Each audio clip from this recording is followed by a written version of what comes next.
Good day everyone. Our topic for today's video is the major parts of the computer. The first major parts of the computer is the case. The case is also known as the chassis of the computer.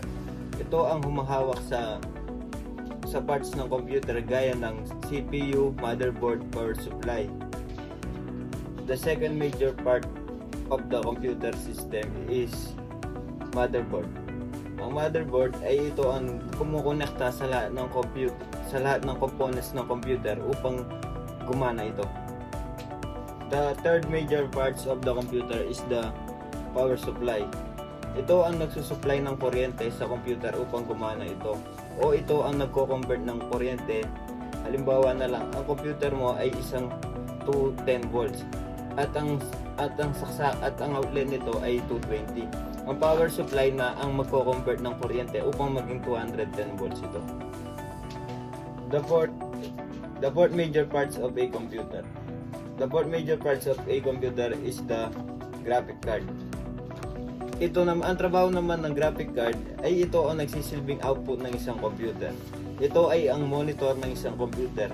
Ang graphic card ay pwedeng palitan ito upang mas lalo pang mapaganda ang graphics ng computer. The fifth major parts of a computer. Ang panglima naman sa ating listahan ay ang CPU. Ang CPU, ang trabaho nito ay ini-store niya lahat ng information galing sa computer. At ang isang major function nito ay paganahin ang buong computer. Dahil pag walang CPU ay hindi gagana ang isang computer kahit na meron kang power supply. So ang panganim naman sa ating listahan ay ang RAM o ang RAM access memory. So ang trabaho naman ng RAM ay pag-store ng ating data sa madaliang panahon. Ang tawag din dito ay volatile. So paano nga ba nangyayari ang RAM? So may papakita akong example sa inyo gamit lamang ang cellphone. So ito yung example ng RAM. So una, nandito tayo sa home. So pindutin natin yung Chrome. Ito. So nag-process na yan siya. Na-save na ito sa ating RAM. So pag inalis natin at ating ibinalik ay nandun pa rin yung sinerge natin na ano. So yun yung trabaho ng RAM. So pag pinatay mo naman yung cellphone mo o pinower off mo ay mabubura na lahat ito. So ang pangpito naman sa ating listahan ay ang hard drive. So ano nga ba ang trabaho ng hard drive?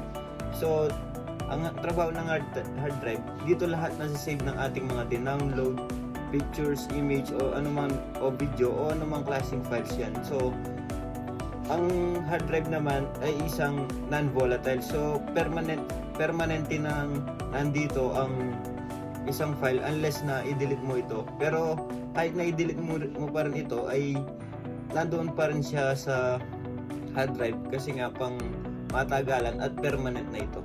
So ang pangwalo sa ating listahan ay ang solid state drive. So ang trabaho ng solid state drive ay kagaya lamang ng sa hard drive. So ang pinagkaiba nila ay ang solid state drive ay gumagamit ito ng memory card. So ginagamit ang memory card sa mga camera, sa mga cellphone, yung mga maliliit na microchip na ginagamit natin dati upang mapalawak pa ang ating storage. So ang solid state drive ay isa rin itong non-volatile digital. So ano nga ba ulit ang major parts ng ating computer? Ang 8 major parts ng ating computer ay ang case, CPU, motherboard, power supply, graphics card, RAM, hard disk, at ang ating solid state drive. So ayun lamang ang ating 8 major components ng ating computer. So sana may natutunan kayo at thank you sa panonood.